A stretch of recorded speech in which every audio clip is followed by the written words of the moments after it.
Saako tulossa? Millaiset fiilikset?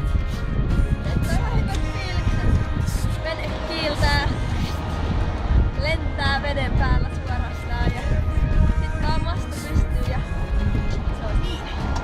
No, millaiset kelit täällä on ollut?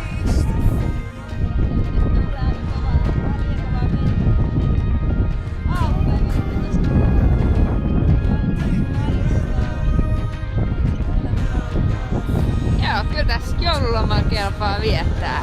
Hienoa. Päivä alkaa ole kulkassa. Hienot säät ollut.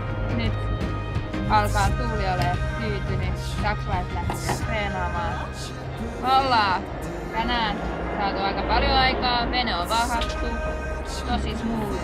Ja sitten nyt on sen vielä kasata toi masta vähän veneeseen. Ja huomenna on sitten ohjelmassa treeniä ja rekisteröitymistä itse kilpailuun.